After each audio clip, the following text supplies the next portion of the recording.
Pastor Zach Spector. Come on up here. Turn it up.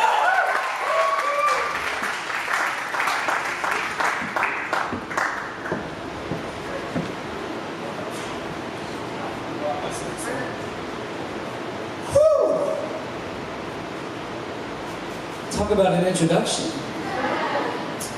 As Keenan said, my name is Zach Spector. I am from Denver, Colorado, where right now it is snowing. Has it ever snowed here? Does it really? When was the last time it snowed here? I just heard 5 years and I heard 5 months. Which one's true? Snow. Okay. I need you to know that I'm from Denver, so my definition of snow is not like cold rain, like sleet or like slush. That's not snow to me. Snow isn't snow unless you can't go out of your house because the roads are covered in snow. How many of you have never even experienced what I'm talking about? Oh my gosh, we're going to pray for you with an altar call at the end. That God will help you experience snow. I am so excited to be here. Can I just tell you, it's a huge honor to get to be with you tonight. I flew all the way from Denver, Colorado. I left my wife. How many married people? How many that aren't married then? Everybody else, just raise your hand. Wow. Okay, keep your hand up and take a look around. Because that's the feel for you tonight. I want to tell you, if you're not married, marriage is the greatest thing that's ever happened to me. I just want to tell you, it's the greatest thing that's ever happened to me. My wife, Nicole, she says hello. I think we have a picture, maybe. That is us. She is my Wonder Woman. She is literally, I don't say this just because it's speech, she's literally everything I'm not. Literally. Everything I'm not. I didn't grow up in a Christian household. I didn't actually really go to church until I was 17 years old. She grew up in a Christian household. I spent most of my teenage years making the wrong decisions. My wife, Nicole, spent her teenage years loving Jesus and making the right decisions, and I love her with all of my heart. And so, we're only 6 months married, okay? So, we've only been apart 3 days at this point, and I'm already like my mind is a mess. I'm a little bit anxious. I'm like, where is my person? And so, I miss her. I love her. She'll probably, is this recorded? She'll probably watch it or listen to it. And I love you, babe, with all of my heart. I had to do that. Next, oh, here's my stuff. Thank you. Can we move this? I just want to honor a couple of people before we get started tonight. The first people I want to honor is the entire Clark family. And I know that some of you are here tonight. The Clark family, they are unbelievable. I can't even begin to describe. They have 7 kids, and all of them love Jesus and are serving Him. That is ridiculous. That is miraculous. It is unbelievable to have 7 pastors' kids, PKs, and they all love Jesus with their whole heart. Most of them are here with their hands lifted, worshiping God, living their lives for Jesus. It's the most inspiring thing I think I've ever been around. Can we give a round of applause to the Clark family? What a testimony to mom and dad. I mean, oh my goodness, to raise kids that love Jesus, 7 of them. That's a lot. 7 kids. God bless them immensely. It's a huge honor to be here. The second, I really want to honor just Celebration Church. And I know that church is a whole lot more than just a building, but I want to tell you from the moment I walked into this building, I felt like I was at home. There's some sort of culture, some sort of atmosphere you guys have created at this place, and it feels like home. I walked in the doors, I felt like I belonged, I felt like I was accepted, and I know Jesus. I can't even imagine what a new person or a lost person feels when they walk into this church. You guys are incredible. And so I just can we give a round of applause to Celebration Church and what you guys are doing? And lastly, I want to honor Keenan Clark. I want to say this. Keenan loves people to his core. I want to be more like that. Keenan is honest and humble. I want to be more like that. Keenan is intentional. I want to be more like that. Thank you for being my friend and for having me. You mean the world to me. Can we give a round of applause to the pastor? He even comes almost every summer now. It's become a ritual to our youth group in Castle Rock, Colorado. I'm a youth pastor there. He comes every summer, and he deposits, the way he communicates the gospel. You guys, I don't know, sometimes when you're around something so often and so much, you take it for granted. Please do not take your pastor for granted. He is one of a kind. And I mean that with all of my heart. He is one of a kind. If you could only come to Castle Rock, Colorado for like a week and see the impact he's made on our young people, you would be mind blown. I mean, the legacy he's leaving is not just here in San Angelo, Texas. It is spreading all the way to Denver, Colorado. It's impacted our entire... I'm serious. I wish I was lying or making this up, but I'm not. We have high schools in Castle Rock, Colorado that are being transformed because of seeds that came and sown by being with our group in Castle Rock. Can we give one more round of applause? All right, here's what we're going to do. We are going to go straight to the Bible. I want to read this one verse to set a framework for where we're going tonight. The majority of tonight will be spent in this story in 1 Samuel chapter 17. But before we get there, I want to read the scripture out of Luke chapter 9, verse 3. These are Jesus' words, and Jesus essentially is getting ready to send out 72 people on his behalf. He's sending them out, and he's got a plan and a purpose for their lives. And I don't know where you're at in your journey with Jesus tonight, but I want you to know he has a plan and a purpose for your life. That you're not just here on accident, but you're here for a reason. You're on a journey.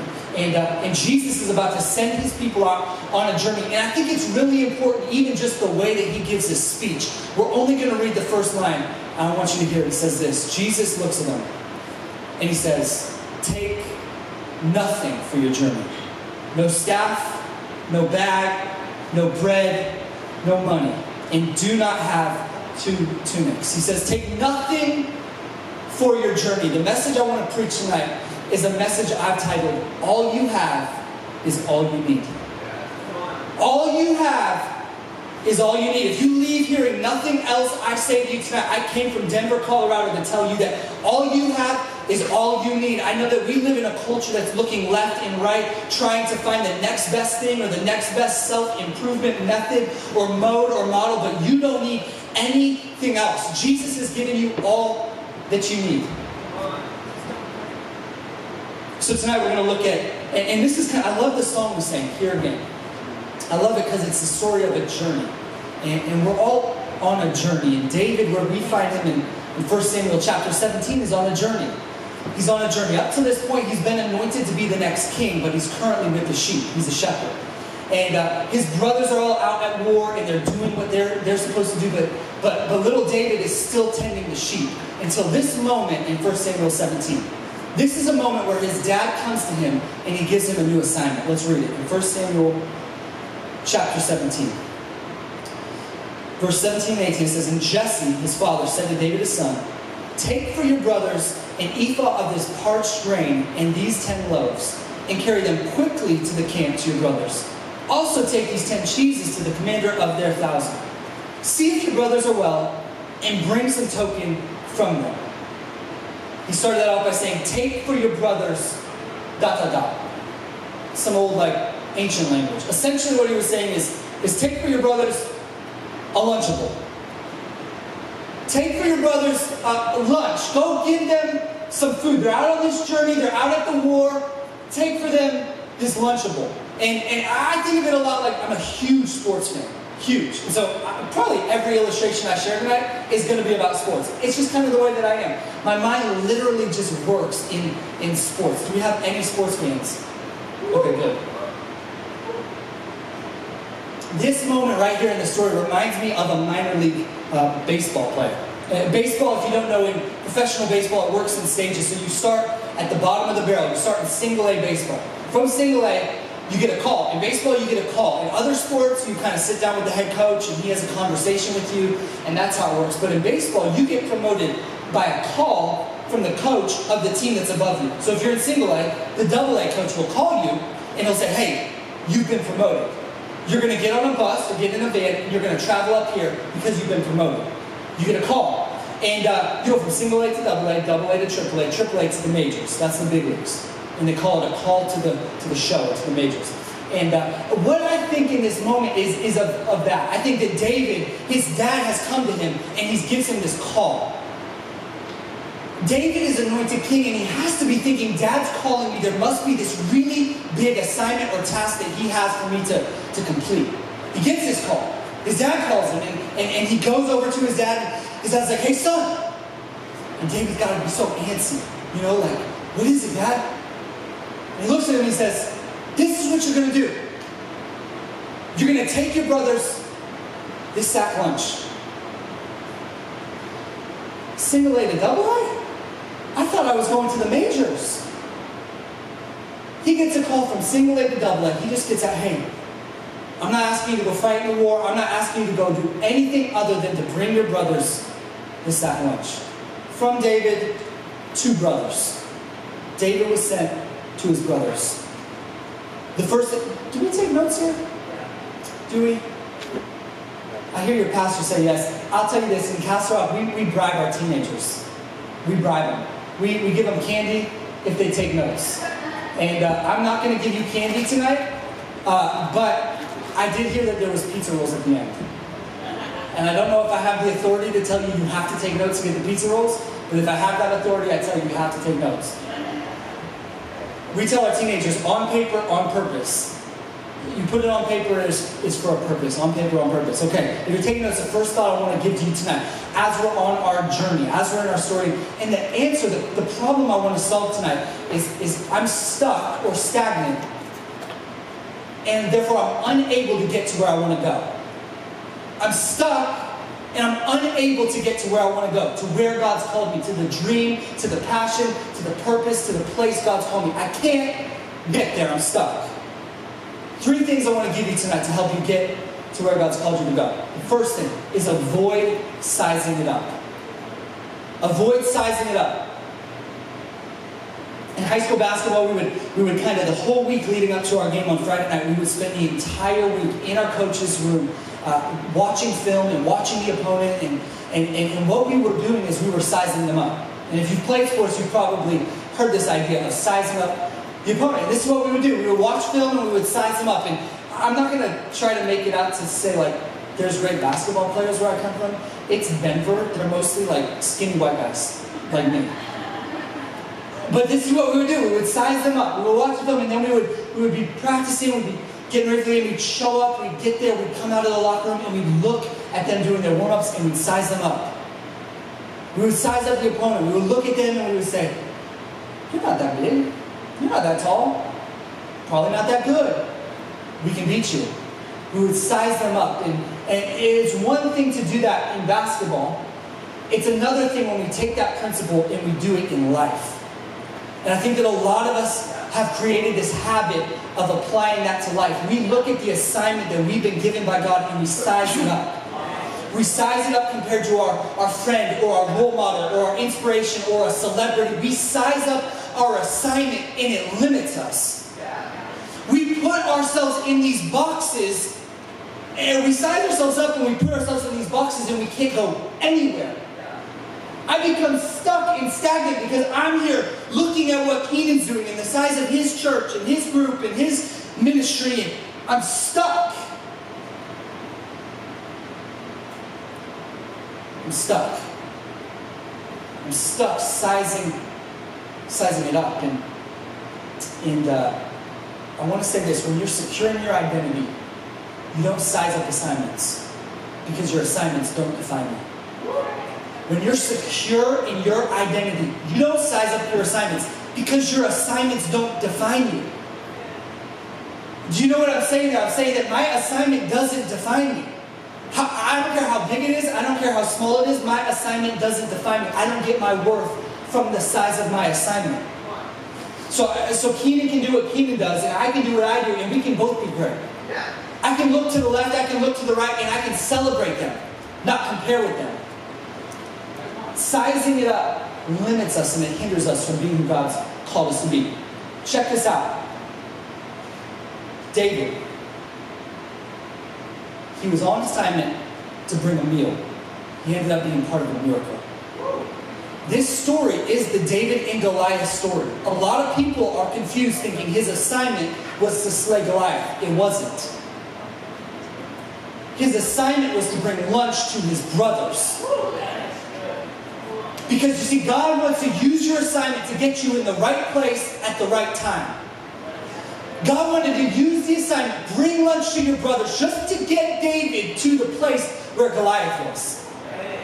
That was his method, his vehicle, was this meal. Don't underestimate the assignment that God's put over your life right now in this season. Maybe you're a barista. Don't underestimate it. Maybe you're a school teacher. Don't underestimate that assignment. It's a big deal. It's the vehicle God's going to use to get you to your dream.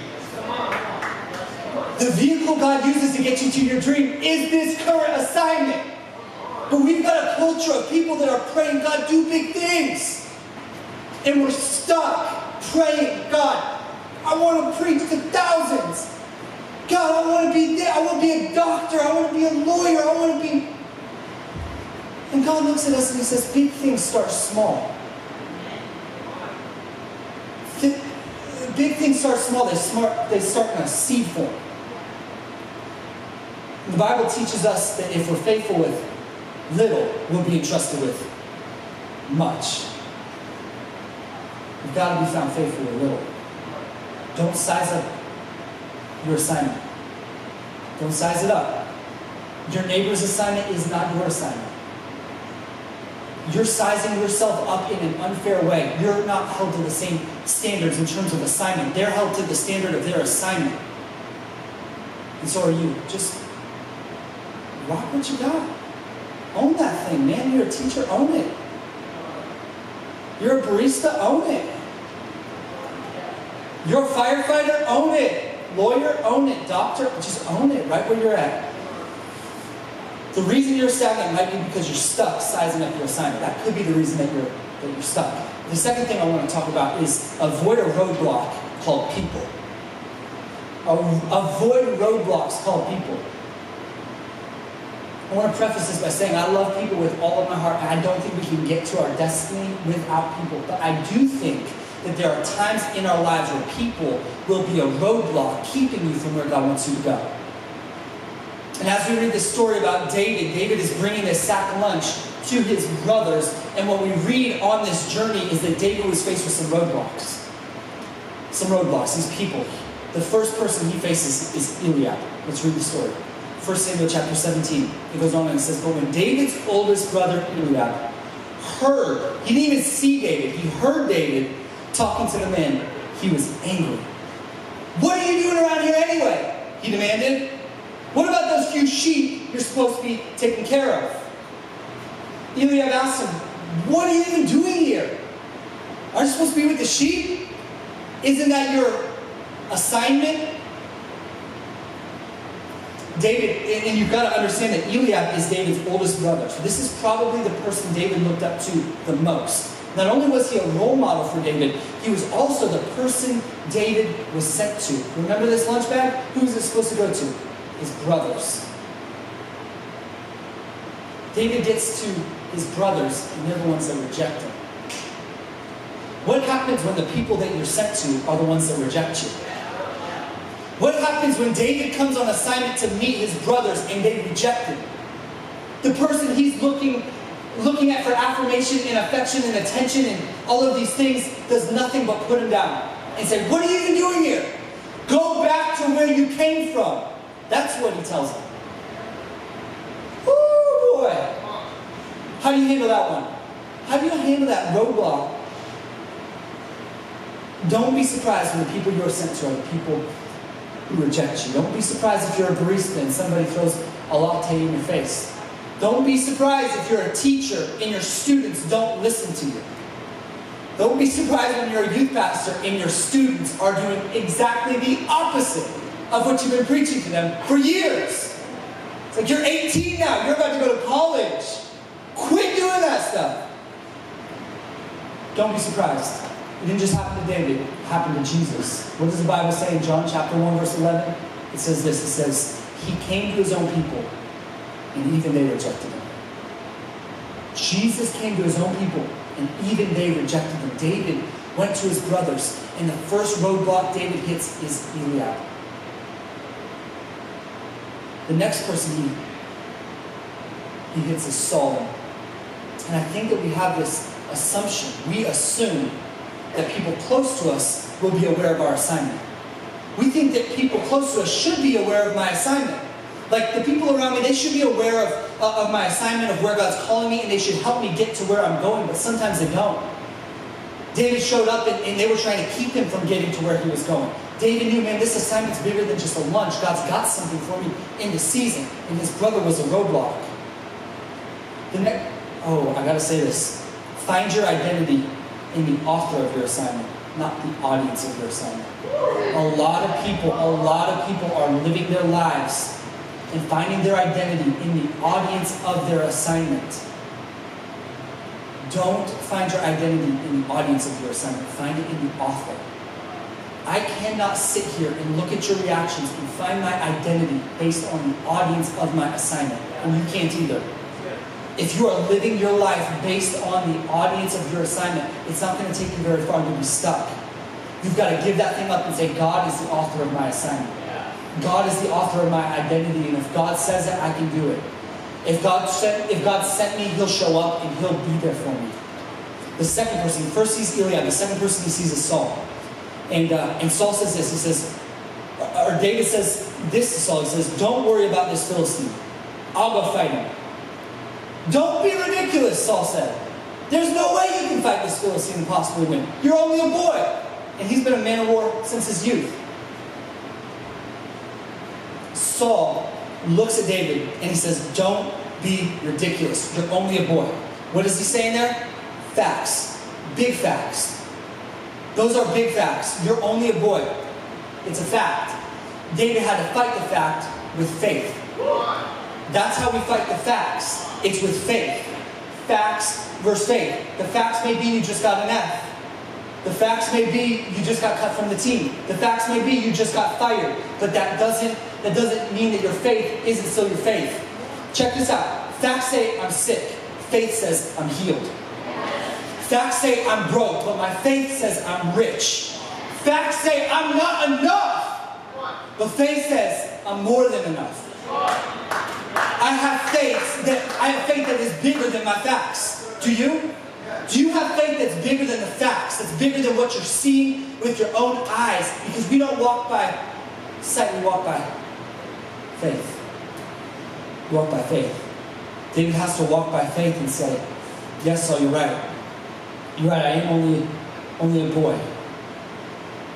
Yeah, you're right, I've never been in a war, a head-to-head, a one-on-one. I've never seen a guy that looks like that. I don't think I ever will. It's like Yao Ming on steroids. But he had faith, and he fought those facts with faith. And Saul, so with Saul coming, he comes against him with facts, but what about just the person that Saul is the most influential, powerful man in Israel? At this time, he's the king. He's the most powerful, influential person in all of Israel, and he's the one coming against David. What do you do when the most powerful, influential person tells you you can't do it? What do you do when he looks at you and says, don't be ridiculous? We live in a society where people are giving up on their dreams because of a little setback, a little disappointment, a little rejection. We have people that are paused in their walk with Jesus. They're idle because just a little rejection, just a little disappointment, a little setback. And they're unsure. They're questioning their faith. They're questioning God. They're questioning if He's called them. Little setback, little rejection. We've got 30-year-old men in Colorado, I'm telling you, in our young adults group. We have 30-year-old men that got rejected as a middle school boy and they won't even ask another girl out on a date.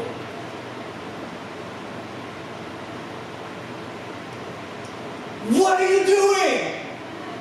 Little setback, little rejection, little disappointment. Keep running. Don't allow that to hinder you from getting where God has called you. Man, God has called you to something great, something big, something with purpose. Don't allow this little bit of rejection and a little setback to keep you from getting there. And David could have saw Saul and just been respectful. This is the king. He says, don't be ridiculous, you're a boy, you can't fight. He could have just been respectful and said, you're right, sir. Yes, sir. This was my assignment anyways.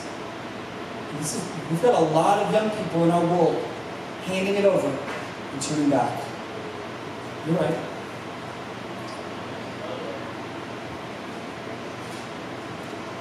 You're never going to get to where you think you're going to get. That dream, it's never going to happen. That thing that you know God gave you, that's never going to come to pass. Yeah, you're right. And they turn around and they give up. David had so many opportunities on this journey from Bethlehem to Elah to turn back. The story goes on, and obviously we have Goliath, and Goliath's going to come at him in a whole other way. Goliath looks at him and says, you think I'm a dog that you'll come at me with these sticks? You think that what you have is going to get me? That's what Goliath looks at him and says, here's the 3 people we've looked at to avoid these roadblocks. 3 people: Eliab, Saul, Goliath. Eliab questions your assignment. What are you doing here? I thought you were supposed to be with the sheep. Questioning his assignment. Saul questions your ability. You're only a boy. You can't do it. Goliath questions your authority. There's levels to this. You and I know. 3 people got it. There's levels to this. Seriously, though, in this journey, in this journey of getting from where you are to where God's called you to be, there's levels to this. And we can't be turning around because we've hit one roadblock. We can't be turning back and giving up because we face Eliab, who's questioning our assignment. No, I know my assignment. No, I know the author of my assignment. I know what God told me I'm called to do. I know what it is. I know my assignment. We can't give up. We can't turn back. But then we've got Saul. He's questioning my ability. You're not able to do this. Oh man, maybe he's right. No, he's not. I've got to keep going. There's levels to this. But then you're going to get to the giant called Goliath.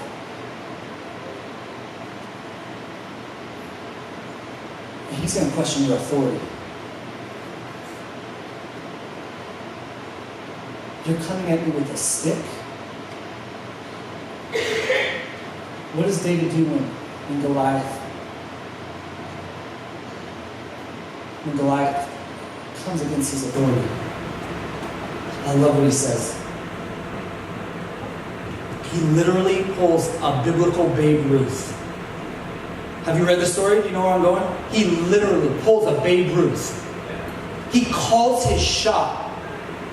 David says, this is what's going to happen. You got me? I know you're a giant, but this is what's about to go down. He says this. He says, you come to me with sword, spear, and javelin, but I come to you in the name of the Lord of heaven's armies. What does he attack and what does he confront right in the first moment? Authority. You come to me with this, I come to you with that. You think I just have a stick, but I have a Savior. Come on, do you know what I'm talking about here? David, from the outside, it looks like all he's got is a stick, but really he's got the Spirit of God.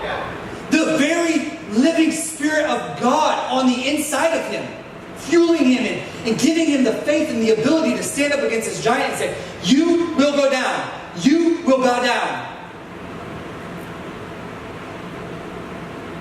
You come to me with a sword, with a spear, with a javelin, but I come to you in the name of the Lord of heaven's armies, the God of the armies of Israel, whom you have defied. Today the Lord will conquer you, and I will kill you and cut off your head. I love that, man. Just Babe Ruth right there. I will kill you, and I will cut off your head. Authority. Do you have that kind of authority? Do you walk around with that kind of authority, that kind of confidence, that kind of swagger, that kind of understanding that God's with me, all things are possible? That whatever I come against, it has to bow down to the name of Jesus. That whatever comes against me, that Goliath, that beast, that it's got to come down right now. We've got to start walking into situations and saying, you will go down. You will fear, you bow down. Depression, you bow down. Suicide, you bow down. Anger, bow down. Lust, bow down. We've got to have the authority from God that says, I have been anointed and I have the authority from God to call that thing out. I had a friend just last night. He was telling me about how he's been praying for people. And just by praying for people, they're getting healed. I was listening to that story, I was saying, you know your authority. Oh man, you know the authority. Jesus said you have the power to heal the sick. You have the power to make them well. We prayed for a person last night in IHOP who's got a grandpa who's in the hospital. Do you know your authority? You gotta know your authority. I will kill you, I'll cut off your head. Then I'll give the dead bodies of your men to the birds and wild animals. And the whole world will know that there is a God in Israel.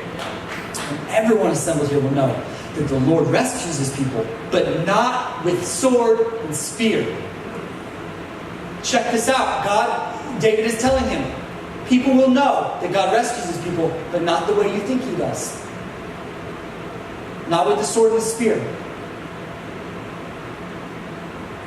This is the Lord's battle, and he will give you to us. As Goliath moved closer to the attack, David quickly ran out to meet him, reaching into his shepherd's bag and taking out a stone. He hurled it with his sling and hit the Philistine in the forehead. The stone sank in, and Goliath stumbled and fell face down to the ground. So David triumphed over the Philistine with only a sling and a stone, for he had no sword. All you have is all you need. All you have is all you need. You don't need anything else for your journey. All you need is the Spirit of God. You don't need to be cooler. You don't need to look cooler. God called you his masterpiece. You don't need another weapon. You don't need another ability. You don't need another talent or another gifting. All you have is all you need.